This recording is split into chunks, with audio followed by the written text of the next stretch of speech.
If you fly an aircraft and use an iPad to navigate with, you'll want to watch this next video. We're going to review a double fatality that was a result of an iPad that had fallen down and got stuck in between the pedals on a helicopter and resulted in an accident and unfortunately 2 fatalities. So a bystander captured a video of them basically performing normal operations for fire suppression. You can see them dipping down with a Bambi bucket, collecting water that they then proceed over to use for fire suppression.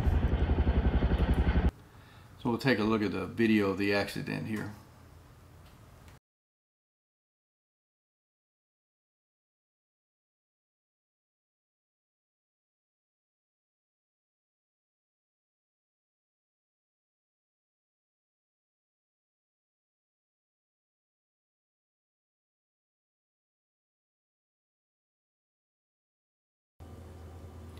So at the accident scene, the iPad was found very close to the cockpit of the aircraft. And if you go over the information that's contained in the docket, NTSB docket, is very, very convincing that the iPad was the cause of the accident. Now, I'm not going to go over a bunch of stuff off the docket, but I would like to show you just a couple things that show the supposed position of the iPad.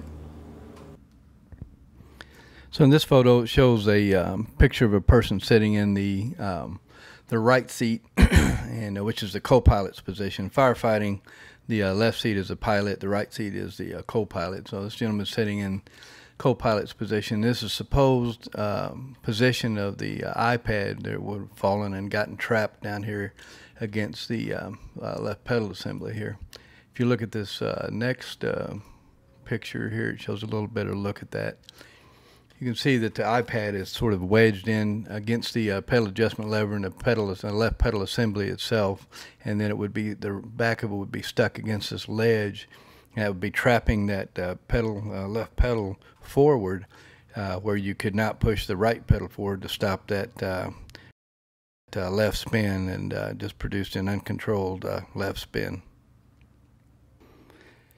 Now this photo here, it shows a gentleman sitting in the seat trying to reach the iPad. If you notice this statement up here, with the seat restraints on, seat adjusted for comfort, both a 5'7" male and a 6'2" male could not reach the iPad in that position. The accident co-pilot's height was 5'10".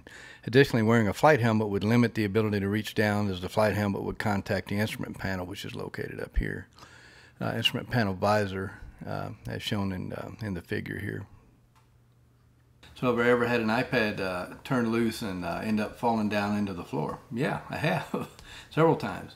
In fact, we used to use a single suction cup iPad mount. It looks like this with just a single suction cup on it. And I had those things fall off several times into the floor. In fact, one time it came close to going out the left door. We used to fly Raven 1s with the door off. And that was always kind of a risk, because the thing fell off on the floor and bounced hard enough it could go out the left door, you know, if I was sitting on the left seat. Typically we use those, the iPad to pull up approach plates when we're doing instrument training. It's kind of a moot point now. The aircraft that we use for instrument training now has a glass panel, and you can pull up the approach plates right on the multifunction display, and so it kind of made the necessity of an iPad kind of a, like I say, kind of a moot point. We rarely take them. Some of the guys still like to take them, but kind of after seeing this, I'm probably going to frown on that heavily. If you do use an iPad, they do have double suction cup mounts, like this one. And this one has two suction cups, and I have never had a double suction cup fall off the plexiglass and into the floor.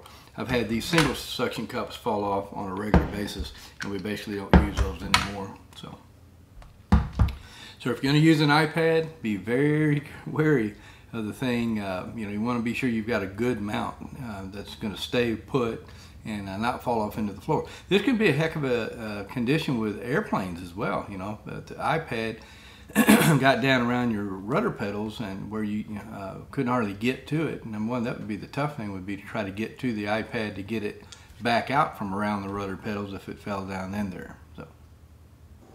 And another option you might consider is just using your cell phone. And you know, cell phones weigh nearly nothing compared to the weight of an iPad. And you know, the cell phones have a good scissor mount here that you can have, and you know, pull up your approach plates, whatever you need, on a double suction cup mount, and that would be pretty darn solid. I don't imagine that would come off and fall down into the floor. The other thing about having your cell phone, if you've got it out and you're using it, you know, keep it plugged in, keep it charged up fully. It's probably one of the best pieces of survival equipment you can have on board. When I've had off-airport forced landings where I stuck out in the middle of nowhere before, if it wasn't for a cell phone, I'd have been in kind of deep problems there. So, cell phone, again, is one of your best pieces of survival equipment, whether you realize it or not. Okay guys, so hope you liked the video. I didn't really like the subject at all, and I generally do not comment on accidents unless I've got something to offer. And in this accident, I had something to offer. So please like and subscribe if you haven't already, and we'll see you guys on the next video.